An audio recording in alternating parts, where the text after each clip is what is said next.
Can you hear me? Good. Did you have something to eat? Something to drink? A little fresh air? Good. I wasn't explicit before, so let me say now. There are books available at the back, and tonight, they're discounted. After this, you'll have to buy them at full price through Amazon or one of those big chains and, support the local guy. Sorry. To start our second half, we have a story titled Gusul by Adnan Mahmutovic. It's the story of a young Bosnian woman who's a refugee living in Sweden. During the day, she looks after an autistic child, and at night, she returns home to care for her bedridden mother. The word Gusul means washing. This excerpt is going to be read by actress Elizabeth Bauer.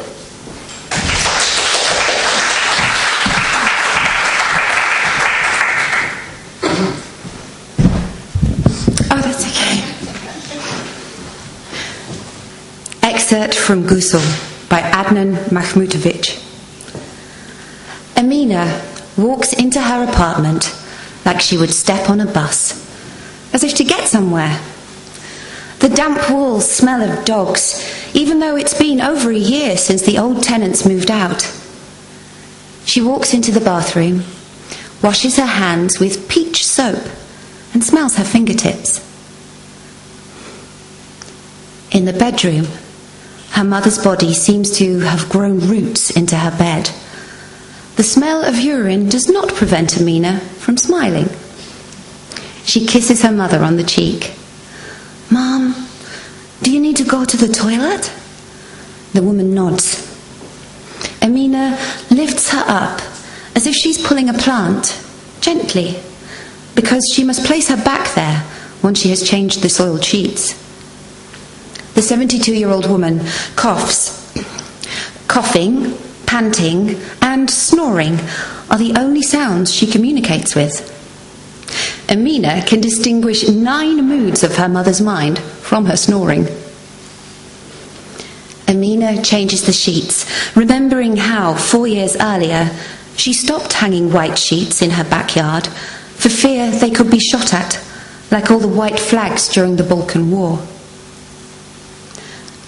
When the mother lies down again and starts snoring, right away, Amina thinks her mother is just pretending to make her believe she feels better. But the snoring is real, loud, and, Amina thinks, comforting. She says, "Dear Mom, I never thought my greatest pleasure would be to hear you snore." No reaction. Amina laughs and takes up a picture of her father. He wears a white Ahmadiyya on his head, typical for a Bosnian imam. She closes her eyes. The Ahmadiyya, like a white flag, falls on the ground outside a small stone mosque with a blue tin roof. Some soil covers it as thousands of feet pass by, pass by, pass by.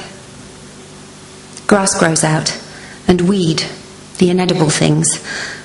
There is more green now. Evergreen woods of southern Sweden, and the meadows between them, and a grey highway, spruced with colourful cars, lots of red cars, Volvos and Saabs and Volkswagens. Amina opens her eyes and says, without turning to her mother, "When I was a little girl, you could never shut up." She caresses the picture with the cleaning cloth.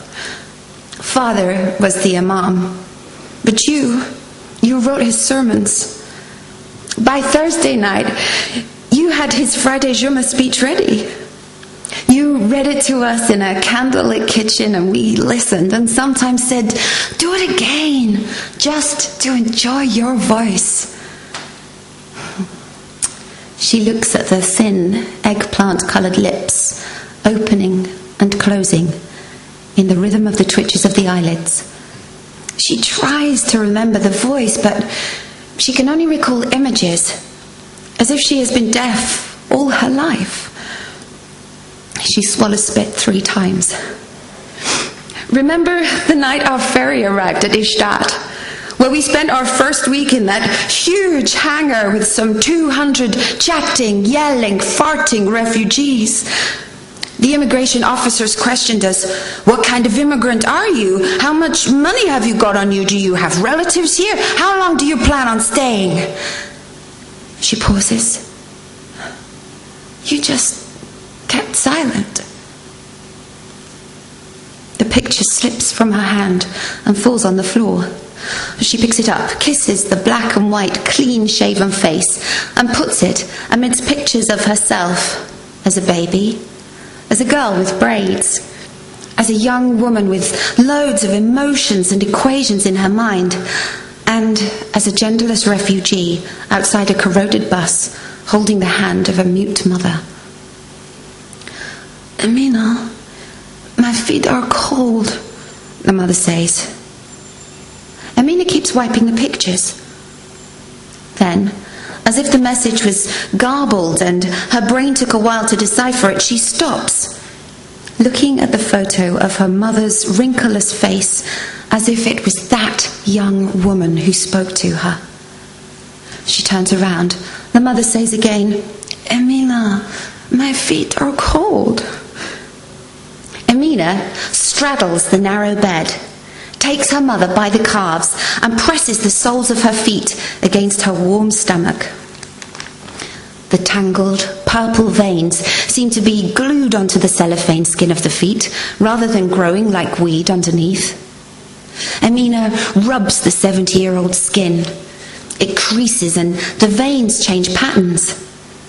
She opens her mouth a few times to say something but doesn't, for fear there is some limit to the number of words that can be said right there and then. The mother smiles and says, "I'd like some plum pie." "Plum pie?" She nods. Amina stands up, tucks in the moist feet and gives her mother some water. The woman swallows one clunk. "I'll go and make you some pie." But she can't move. She kisses her mother on the lips. Then she gives her some more water. She caresses her long grey hair and the single white lime lock. She thinks, "The rogue, huh?" In the kitchen, which is just outside the bedroom, Amina produces a bowl of dark plums, sugar, flour, oil, and a round earthenware dish, as if everything was already right there at hand, just waiting for the wish to be uttered. Bosnian plum pie is like a black sheep among all the different pies. Once cooked, it's more like plum jam with cream. Amina pours oil into the dish and says, "Mom, you know Stig? He said that you look like some superwoman from his comic book who absorbs other people's powers."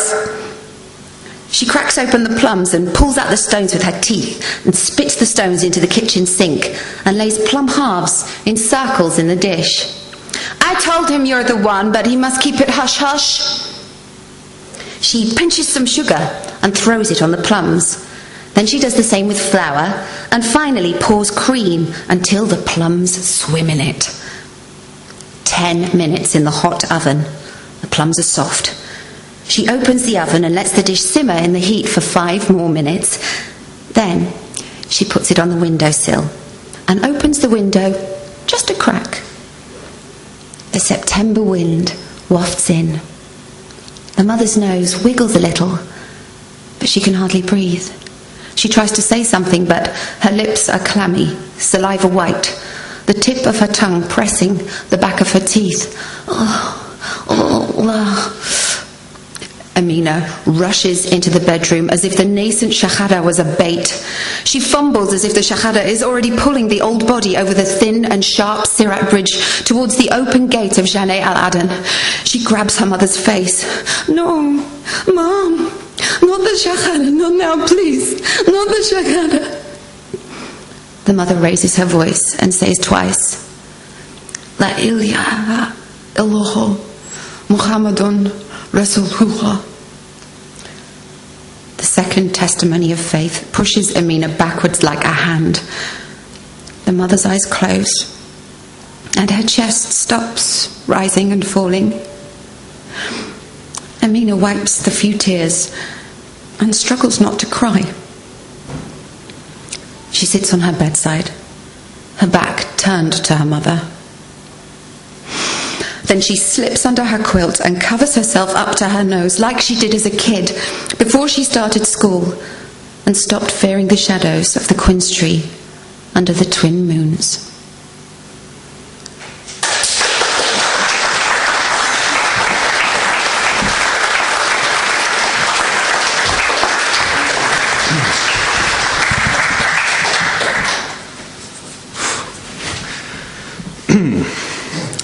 Oh, sorry, lost my place there.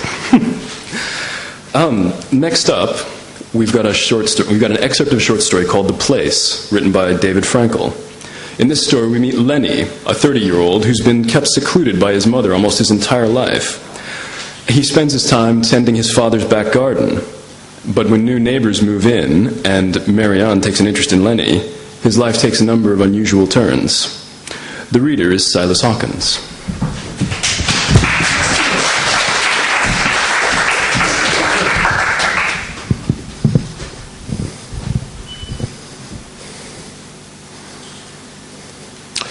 From The Place by David Frankel. From where I sat with my back to the creosote-stained wood, I was able to see into the neighbouring garden through the gap beneath the apple trees. Absorbed as I had been, I hadn't noticed that Marianne was there, hacking through the bushes and towering weeds that dominated the landy side of the wall. I could see that she'd been struggling to hack through some of the trunks. I'd been sitting so quietly that she hadn't noticed I was there. So, unusually, it was me that spoke first. When I asked if she would like some help trimming her bush, she laughed and held the saw out to me. I climbed over the wall, loosening some flints, and I had to scramble to keep my balance, stumbling into her as she stepped forward to help me. Regaining my footing, I felt the softness of her breast press against my arm. The smell of her perfume cut through the heavier smell of earth and torn plants, and I felt myself blush deeply. The tension was broken by Mrs. Landy shouting down the garden, "Marianne!" She shouted back raucously, "Hello, Auntie, I'm just talking to Lenny from next door." I peered through the trees to see Mrs. Landy looking down the garden curiously. I waved, unsure of myself, silently desperate for Marianne to stop shouting in case Mother should hear. "Hello, Lenny, love. How's your mum?" Before I could answer, Marianne said, sniggering, "Lenny said he'd come over and trim your bush." Mrs. Landy waved her away and retreated to the house, shaking her head. I took the saw from Marianne and hacked into the bushes, sawing as fast as I could, worried that Mother had heard Mrs. Landy. When the biggest of the shrubs were down and cut into manageable sections, I said, "I'd better get back. Mother will be wondering what I'm up to."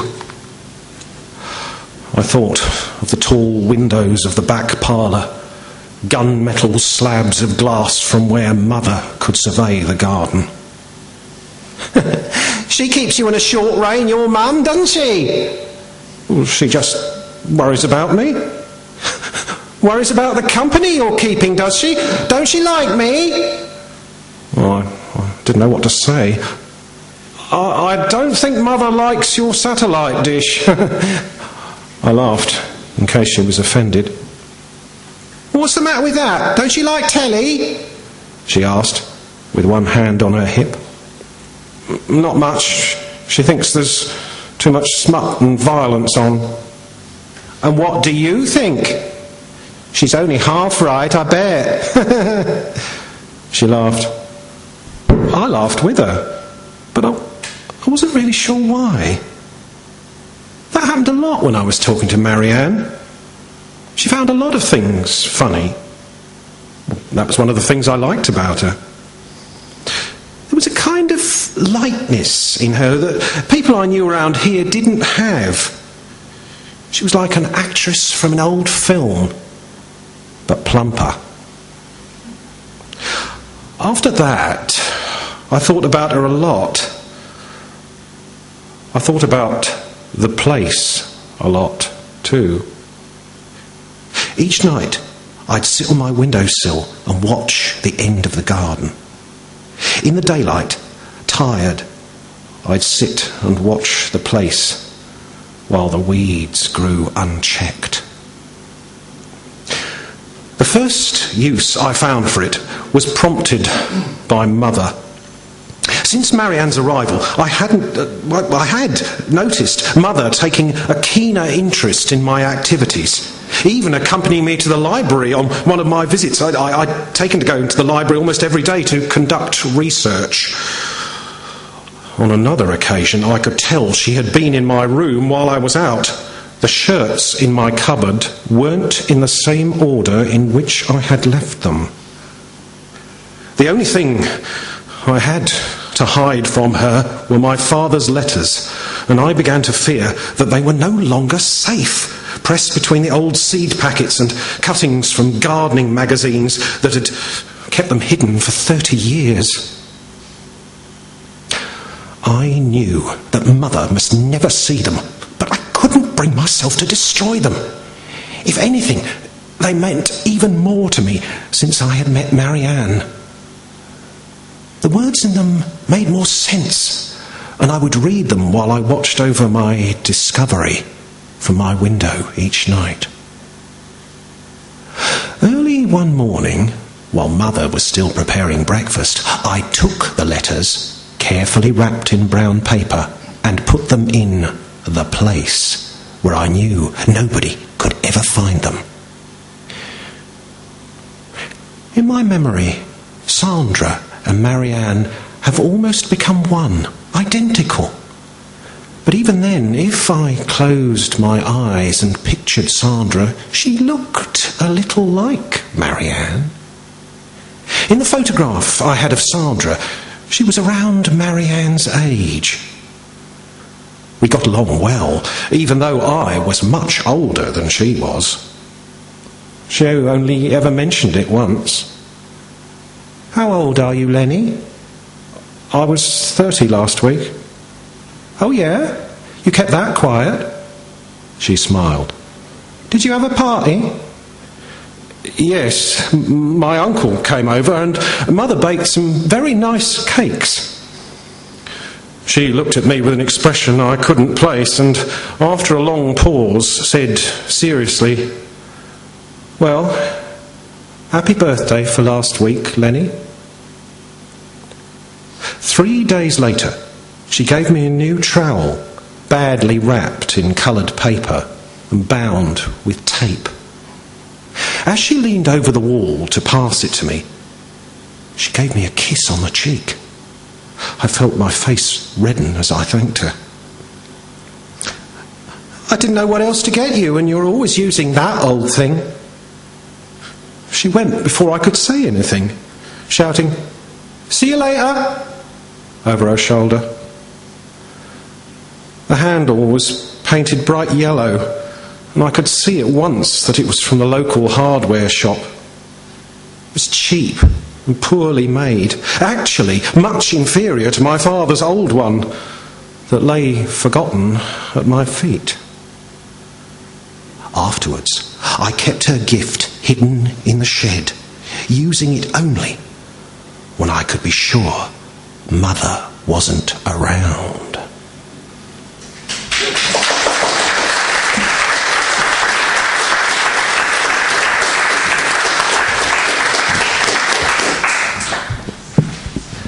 Moving quickly.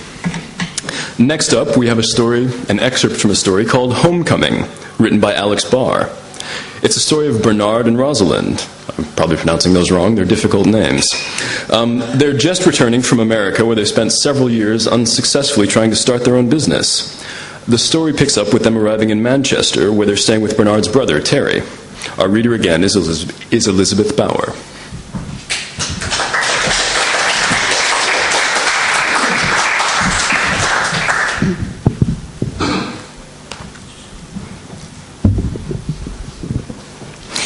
Excerpt from Homecoming by Alex Barr. Terry opened the door. Well, he was shiny bald. Rosalind hardly recognised him. But of course, she hadn't seen him since he married Jill well before Gulf War I, whereas Bernard had seen him a year before Gulf War II at their father's funeral in Abergele. By that time, he was thinning. He shook Bernard's hand crisply and briefly, a business handshake. When Rosalind hugged him hard, he looked embarrassed. Come along in. But there was a great deal in the way. Wooden gate, iron gate, porch door, front door, hall furniture, living room door. Their suitcases came to rest looking forlorn, Bernard thought, after the bumps and scrapes. So, said Terry, with a round Mancunian ow. He looked at them briefly, then at the room, as if trying to guess how it seemed to them. So, here we are, said Bernard. How's Jill, Terry? Off on holiday. Bernard and Rosalind sank into unfamiliar chairs, while Terry made a pot of tea. A young woman in lycra leggings with short blonde hair came in, an au pair perhaps. Oh, hiya, she said, and rummaged in a pile of magazines. Rosalind suddenly recognised her profile. It was their niece, Angela. She waited for her to find what she was looking for and then hug and ask what was it like in the States. We'll see you. Angela went out with the mail order catalogue. It was Terry, when he bought the tea, who asked the question. Bernard and Rosalind looked at each other. Where could they start? Rosalind began. Well, it was different from here, for sure. I've already noticed several differences already. She paused, about to begin the list, and was saying, one is, when Terry cut in. These madmen, these militias, sounds like you got out just in time. Well, Rosalind looked puzzled. I didn't know any militia members. A fellow in Mulvane drove a Humvee, but he was a loner, unconnected. Of course, Terry grinned. You were into uniforms, Bernard. What? In your business. No, not uniforms, Terry. Workwear. Contract hire of workwear. Terry smiled broadly. Do workers in the States really have their name on their overall, like on little embroidered badges with Dave or Sue? Of course. Terry's face turned pink with amusement. They realised he was laughing silently. He laughed for a long time. They joined in politely, briefly. In return for 2 months' food and lodging, Bernard was to help Terry in his electrical repair business. That had been arranged by letter. Further ideas when you get here. Bernard thought this referred to a possible partnership, but as the days went by and they fell into a routine, Terry seemed to feel no need for discussion. When he talked, it was to complain about the council, the VAT, or the customers with delusions about prices. By the second week, Bernard was agitated. The heavy wire screens on the window made him feel caged.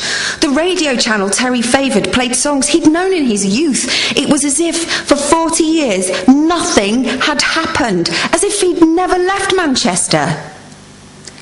Terry, he said suddenly, halfway through a slack morning, this is your decision, okay? But if there's some way I can fit in permanently into this organisation, tell me. Terry didn't look up and nod and say, sure, Bernard, I'll think about it. He just scowled at the rusted terminals on a solenoid he was fixing. Shit, he said. After a moment, Bernard added, if there's anything I can do, You name it, Terry said dully, still not looking up. So, the scenes of your youth, said Rosalind. He was showing her the playground of his old primary school. It was hard to believe that so much had happened in that small, hard space. Feuds and alliances, fights and friendships, games of stag and five stones. Hard to believe that, apart from getting smaller, it hadn't changed. They leaned their elbows on the green railings that had once loomed above Bernard like the walls of Jericho. They walked around to the chip shop, where he first set eyes on his first girlfriend. The girl herself had married and taken a surname he didn't know. Amazing. It was still a chip shop, with white cracked tiles and brown plastic vinegar shakers. In a third of a century, nothing had been lost, except a sense of anticipation. Rosalind felt she couldn't breathe. So these urban crannies were Bernard's and Terry's patrimony. She herself had been brought up on different farms all over the south with aunts and uncles, while her parents bought and sold, or tried to sell, pipe organs to fairgrounds. She'd spun around in sunlit fields of barley stubble till she fell down. She loved the dizziness, the confusion of up and down, the way the earth fitted against her back as if she were the one supporting it. Show me the hills, she said. A stone circle, if there is one. She'd met and married Bernard in Southampton. Till now, all she'd seen of the north was Terry and Jill's wedding in Wilmslow. They hired a car, even though they thought it an extravagance, and set out for Arbor Low. They drove down the A6 through Stockport. In Hazel Grove, they came to a standstill, then crawled at slower than walking pace. Bernard beat his hands on the wheel. God damn, what's all this traffic? What's happening today? Maybe it's always this bad. You could drive to the hills in half an hour. What's gone wrong? Relax, Bernie. There's no hurry. But the tiny car oppressed him. The traffic was packed impossibly tight. The lanes were too narrow. The truck in his mirror was too close. Each time the traffic ahead moved on a yard or two, it roared impatiently and jerked forward. Bernard began to delay moving on, leaving a long gap behind. The truck hooted. Bernard left even longer gaps. The truck pulled sharply into the inside lane to a grieved hooting from the other traffic, and it roared past. Did you see that? Stay calm. He drove on, steeling himself to the ridiculous fits and starts, holding back the things he wanted to say. He looked for a King's Cross or an Uncle John's where they could pull in and have a coffee, where they could look across a booth at each other, where he could say, "Who are these people? Where are they all going? And why in cars?" I thought in England people still walked or cycled. Where he could say, "I'm scared, Ros. What are we doing here? What am I doing with my life?"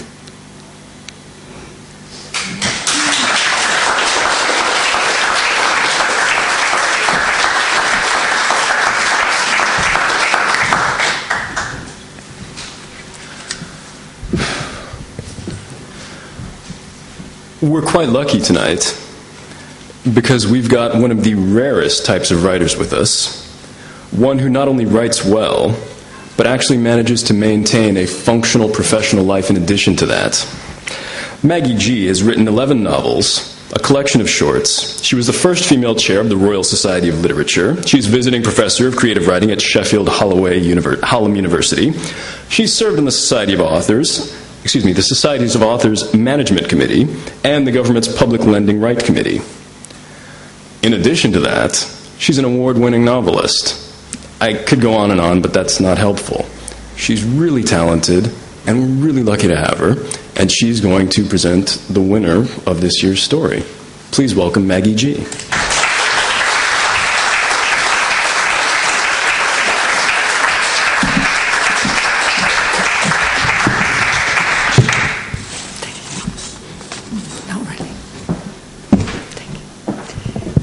Hello everybody, and particularly hello writers.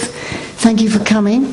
Thank you very much for coming. It's great to see so many of the writers who are going to be published in the book tonight, and so many people whose stories I liked and admired. I agreed to judge the competition partly because I've been a Willesden author for around 25 years, and this prize has had wonderful winners like Vanessa Gebby, who it's lovely to see here tonight, and also because Anne Mullane, who did great things at Willesden Library, asked me to. And I didn't know the organiser at that point, Stephen Moran, who's been very quiet this evening, but I have to say I think Stephen Moran is quite extraordinary and really deserves a big clap. He's been daily and sometimes hourly filling my inboxes with questions and exhortations and ideas and plans. He's got amazing and quite moving commitment to short story writing, to art, and in particular to this competition. And I think he deserves a really big clap.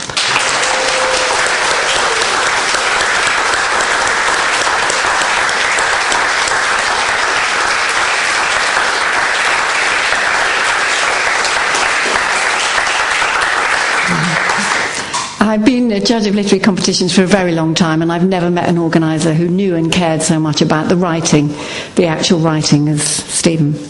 Well, I sat down to read these stories. I have to say I was only sent about, I think, maybe 16 or 17 of them, and there are 12 in the final book.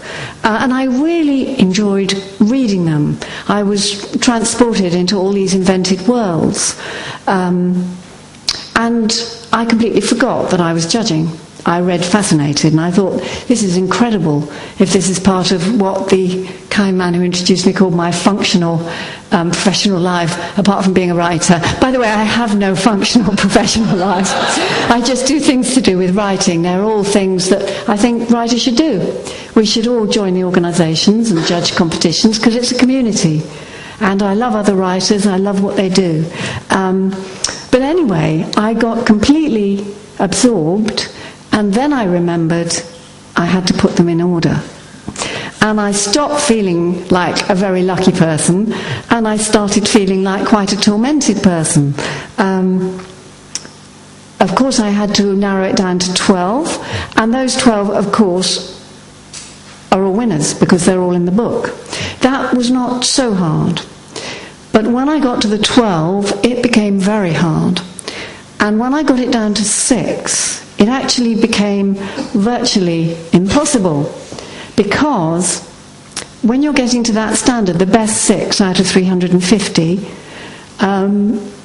it becomes a little bit arbitrary, because they're all so different.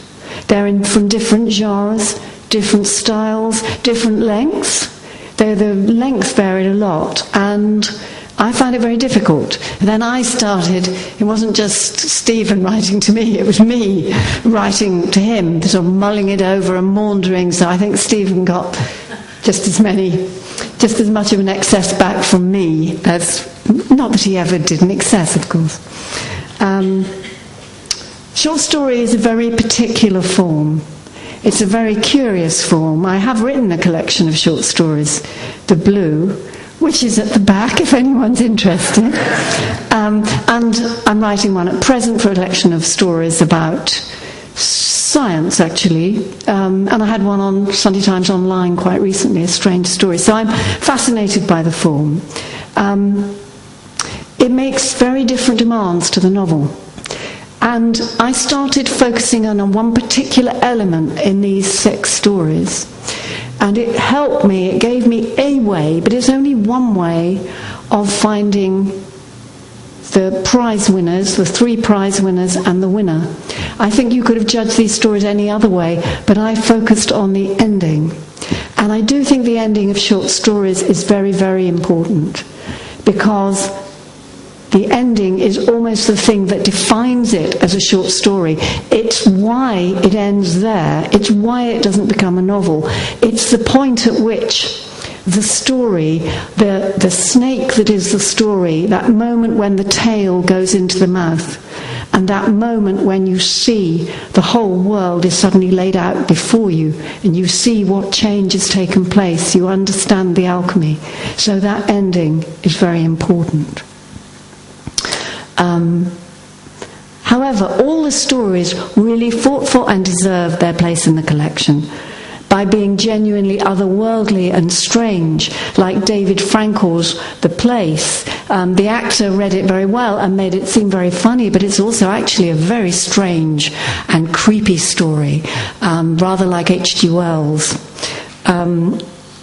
Michael Coleman's Tender, The Bedroom, very moving, very touching evocation of really of a death and of a husband's feeling for his wife. Suddenly, very precisely placing the oddity of individual lives in the perspective of a bigger, slower, rural pattern where everything can be accepted, like Angela Sherlock's Set Dance, again a very unusual story, very interesting story. By telling a cracking narrative, a really pacey, shocking narrative, like Nemini Thorne's Dancing with the Flagman. This is a story about cruelty and love and sex. Again, a very gripping story that I think teenagers could also read and be moved by. By making us feel, as Adnan Mahmutovic's Ghazal does, the details, the textures of an individual life and individual loss, the loss of a culture, the loss of a mother. By pinpointing the tragic ironies in trying to do good, as Emma Martin does in Victor, which is it's a sort of dry, funny, but also sad story about an abortion campaigner who gets everything wrong, an anti-abortion campaigner who gets everything wrong. By evoking the confusion and efforts towards clarity of dementia, a very, very difficult subject, in a story that is itself shaped and clear, which is what Adrian Sells does in Thingamywhatsit. Very interesting story about Alzheimer's. Or by a sharply painful, very specific story of an unexplained absence, a missing person, in a very short, very careful story, Teresa Stenson's Aching Blue Raincoat, which has, again, a very good ending. It's an amazingly diverse range of stories, but there is more. A.J. Ashworth, who I found today is Andrea Ashworth, her Overnight Miracles. By the way, I should emphasize here that there was complete anonymity. It turned out that I did know tangentially two of the writers, but I had absolutely no idea until everything was done and dusted. And that, I think, is the best kind of competition.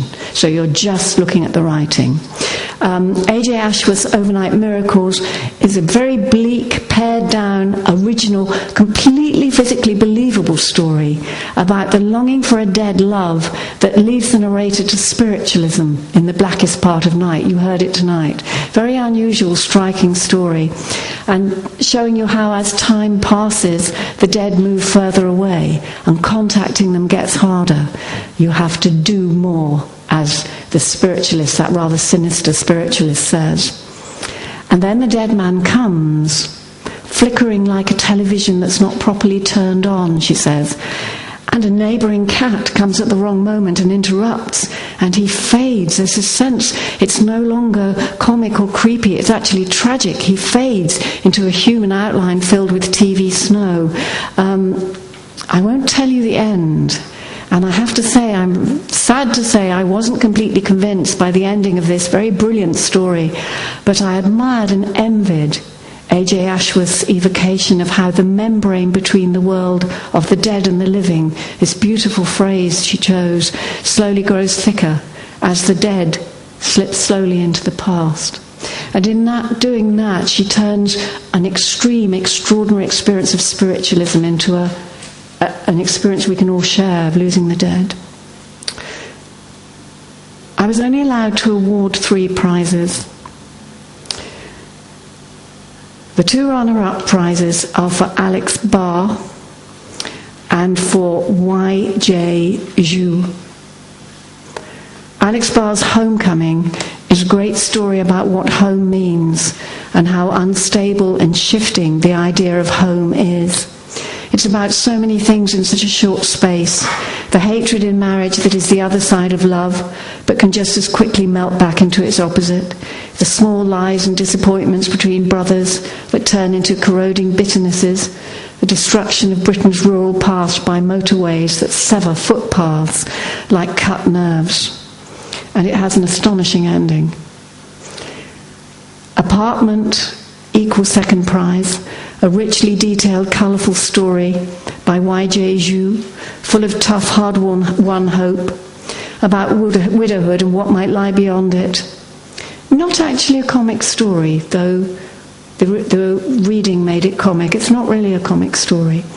It's about things that are very hard to write about without sentimentality, that people can be kind when you don't expect it, that caring for others sometimes helps you care for yourself, and that at the most surprising moments you can find life's worth living again. All this done without a grain of sentimentality. Maggie Gee's Apartment. But the overall winner tonight is Mary O'Shea for her wonderful Out of Season. Like only the very best short stories, it distills the lifetime of one man into 16 pages. And the ending is perfectly judged, as is the moment, the single image on which the story turns. In craft terms, I think it's a near-perfect story. And it's beautifully written too, setting the seediness of a small, shabby guest house with its nameless stains against the glory of the sea coast, with the stone hills violet in the evening sun, which at first the protagonist is too ill and too self-involved to see. Mary O'Shea makes us feel with Charlie as he broods over his small and large failures. The Fergus, who you heard about in the story, is the son he's failed. The story he can't help brooding over. The son he's let down, the wife he forgets to love. And his epiphany is given just the right weight and no more. It's a very beautiful story. Mary O'Shea makes us feel the value of being alive. Let's applaud her and all the other winners. I don't know where Mary is. Is she here? I believe she is. And I think Stephen is going to come and give the prize.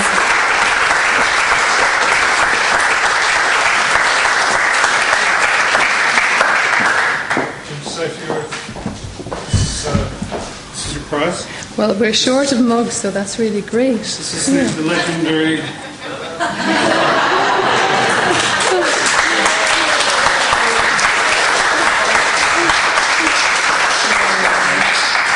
It's like a hot chocolate mug. Well, thank you, Stephen. I just have to say really how thrilled I am to be here tonight, to be one of the 12. I felt I had already won a prize by being one of the 12 published in this collection. I'm amazed that I got the prize. And I am so grateful to Willesden Green Library, to Stephen Moran for his organisation, all the emails, encouragement and so on, safe passage, and to Maggie Gee, whose skill at short stories herself I have only just come across. So thank you to everybody. It's a great pleasure and a great privilege for me. Thank you.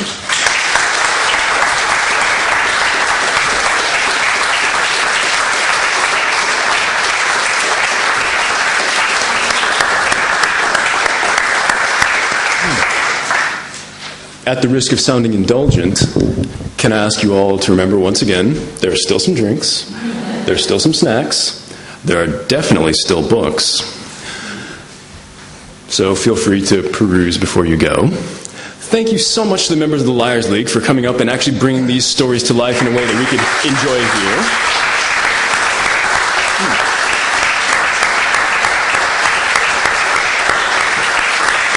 Don't forget their next gig, May 12th at the Phoenix. April 12th. Should have brought the cards.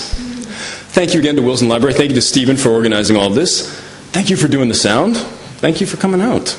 Have a very good evening.